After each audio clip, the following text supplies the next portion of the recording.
be a leader. He doesn't wait until he's got an office. He doesn't wait until he has a title. He rolls up his sleeves, literally, all the time. He rolls up his sleeves, and he goes to work, and he just does the job. You all know the great things he's done in our community. You know the great things he's done for the state already, for the people in the state, and the values that we all care about. He didn't wait to be a member of the city council. He didn't wait to be governor of the state or anything else. He just rolled up his sleeves and went to work and did good things. It's the kind of energy, it's the kind of bold ideas, it's the kind of strong leadership that the city of Minneapolis needs, and it's the kind of thing that we all need the city of Minneapolis to have. At the legislature, there's a tendency sometimes to denigrate Minneapolis, but we all know that it's absolutely essential to the state's economic health, it's absolutely essential to the cultural and civic life of our state, and a strong Minneapolis needs a strong city councilman like Jacob, and I'm absolutely certain you're going to win, and I'm happy to support you, and I'm happy to be here tonight.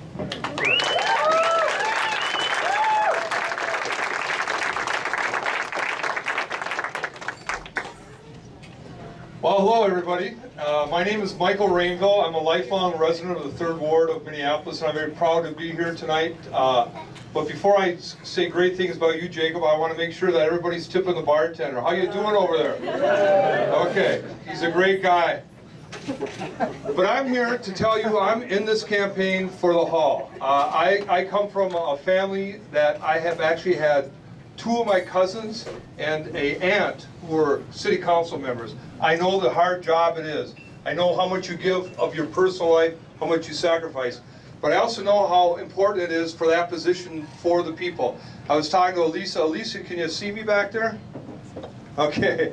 And she's new, she's my neighbor, she's very excited to be involved in this campaign. And I said, good for you, because as good as the federal government is and the state government, they don't impact us like the city government does. And we need a good city leader. Jacob is that person. So I'm here to make new friends. I see some old faces, but I see a lot of new ones. And I thank you for coming here and supporting Jacob.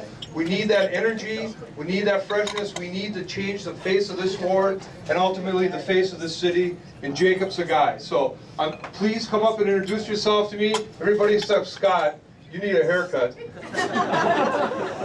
And welcome to Nye and welcome to the 3rd Ward.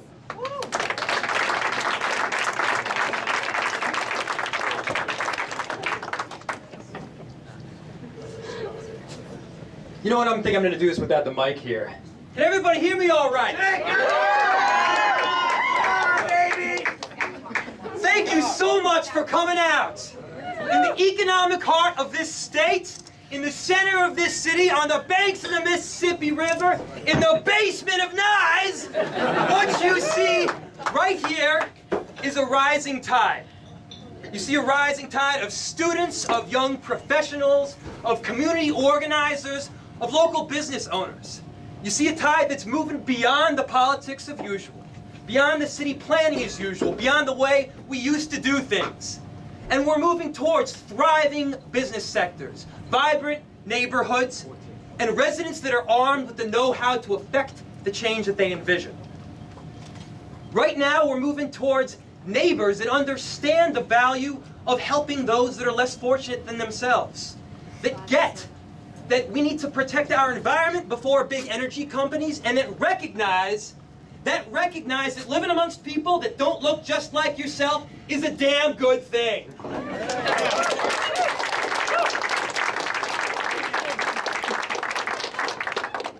So I didn't grow up here in our little corner of the city. I fell in love with it.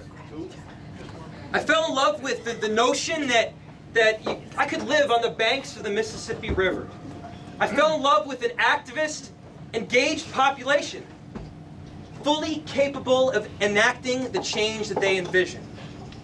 And I'm sure like many of you, I fell in love with a city that in many respects can become a whole lot like a big old neighborhood.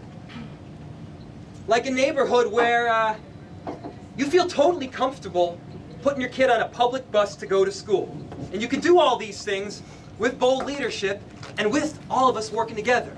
So a neighborhood where you can put your kid on a public bus to go to school. A neighborhood where you feel totally comfortable walking down the street, seeing somebody who maybe you've never seen before that looks nothing like you, and you feel compelled to smile and say hello. A neighborhood where you go on vacation and you're totally comfortable dropping your keys with the bartender who lives across the street. That is the kind of neighborhood that I envision. I'll tell you what, that is exactly why I'm running for city council, to create a big old neighborhood. And there's several ways that we can do that. First of all, we need to highlight that which makes us better, that which sets us apart, and quite frankly, that which makes the Third Ward cooler than anywhere else to live. Woo! Yeah! There are a couple of cities that do this really well right now. I'm gonna drop this here. One of them's Denver, one of them's Portland. Seriously. We're better. Now, we are way better. We are way better. But, right now, throughout our entire country, you have young, highly educated, and old, highly educated, smart people moving from all over the country to these two cities without a job, sometimes without a place to live. Now, why is that? What do they have that we don't have? Well, you know, they've got an activist population. So do we. They've got a highly educated population. So do we. They've found ways of incorporating nature into their urban core. So do we. What sets them apart, right now at least, is that they find ways to highlight that which sets them apart. We, in this city, and especially in the Third Ward, have the damn Mississippi River running directly through the center of us, right? We need to find ways to highlight that, to emphasize that which makes us better. So number one, we need to make sure that we've got a trail that's not segmented, but runs the whole way along the east side and the whole way along the west side, so it's pedestrian friendly. Two, we also need to make sure that that river is connected not just to the rest of the Third Ward, but to the rest of the city. So every single time a development project goes up, every single time we have street renovation, and every single time some sort of local business or residents wants to plop their place right down, we need to make sure that we have collaboration and facilitation of a connection to the river. That's the first point. Second point, and this seems kind of simple, we need more people. We need more people to live in the city of Minneapolis. We used to be a population of about 600,000. We're now a population of like 380,000, right? The only way we're going to improve as a city, the only way we're going to broaden the tax base, which by the way would reduce property taxes, is if we have more people. So, what do we have right now? In the Third Ward, we now have an influx of empty nesters. Great thing. We also have young urban yuppies. We have yuppies, you know, which is a great thing also. But what happens when those yuppies, they meet somebody, they get married, they have a kid, that kid turns 2.5 years old, they ditch town, they move to Southwest or Edina. That doesn't need to be the going rate, it doesn't need to be the status quo at all. We need to keep those people around, and there's incentive to do so. People with families are twice as likely to be in the top 20% of income earners. So, if you've got some richer people there, let's be honest, they contribute more to the tax base and lower the property taxes for the rest of us. Number two, they're about 6 times as likely to be civically active and engaged. And it is a good thing for people to be civically active and engaged, period, right? So how do we keep them around? One, school system. While City Council doesn't have control directly over the school system, there needs to be constant collaboration between that City Council member and the rest of the school board to ensure that people with families understand where there are good school options around and make sure that they are able to get to them. That's number one. Number two, we also need to make sure that we have children's amenities that are around. So one, pedestrian-friendly areas where you could bring a stroller, bring a bike, walk around without being afraid to get hit by a truck. That's a big thing. We also need to make sure that, you know, we've got playgrounds around or a children's museum. Really anything at all that would induce people with families to stick around. Okay? So those are the first 2 points. The third point, and this is important, we need a city council member who is going to lead. Yes. City council members.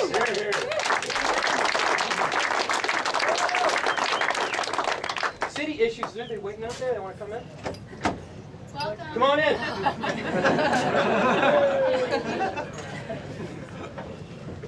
We're an inclusive campaign. We don't shut the doors on anybody.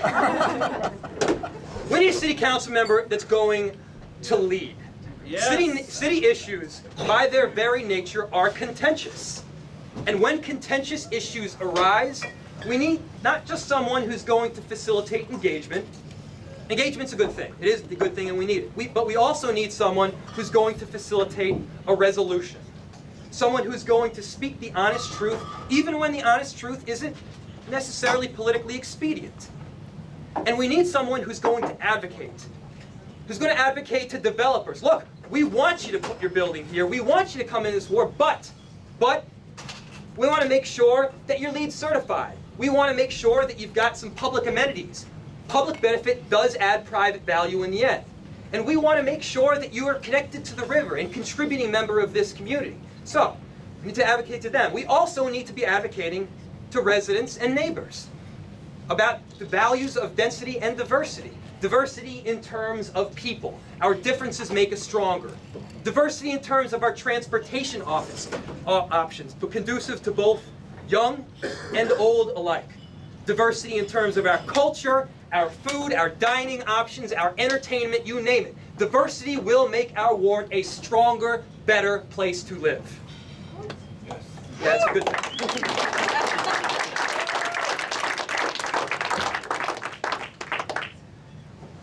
We also need to make sure that a city council member is responsive. Inevitably, what happens is problems arise. The snow doesn't get plowed for some reason. There's a pothole here. There's trash cans not getting picked up and put in the right place. We need a city council member that's going to get back to you within 24 hours. And I pledge to do so every single time. So, what are we asking for you here from today? What are we asking from you here today? We're asking you to get involved. As you can see, we have created one hell of a grassroots organization at this point.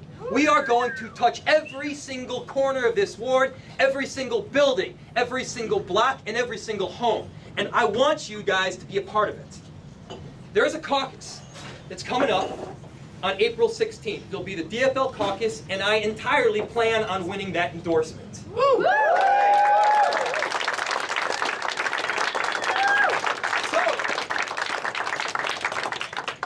Get out your phones, if you use a phone to keep your schedule, right now. April 16th is going to be the date of the precinct caucus. There's several precincts in our ward. You'll be directed towards which one you live and where exactly you need to go. And we are going to pack every single one of the precinct caucus. Woo! We intend to do so, and I'm telling you right now, we will. Second of all, I want you to volunteer. If you signed up at the door, great, we'll be getting a hold of you. But there will also be people walking around with clipboards that are working on the campaign so that you have an opportunity to volunteer. We'll be getting in touch with every single one of you, and we'll be organizing neighborhood captains, precinct captains, block captains, and building captains. And we want you part of this team. This is going to be a fun, exciting process.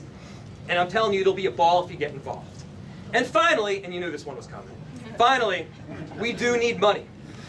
We have tons of support at this point. In fact, we have a ton of support that's not even here right now. A ton of it. And we want every single one of them, and we want to be able to reach out to a ton of people. We've got the volunteers, we've got people, but we also need money. We need money, and our opponent has quite a bit of it. So right now, the campaign limit, the contribution limit for 2012 is $100. I'm asking you for $100. It's $100 per individual, $200 per couple. So $100 per individual. And then in 2013, it'll be $300 per individual, and I'll be contacting you again then. We need some money. We need some money for pens. We need some money for roads, yards, lawn signs. We need some money for food for organizers. This will be a pure grassroots coalition, absolutely. But here you go. You need money to do it. This, guys, is the opportunity. This is where it all begins. There undoubtedly is a rising tide right here. A rising tide full of all of you. Thank you so much for coming out. Let's go win this thing!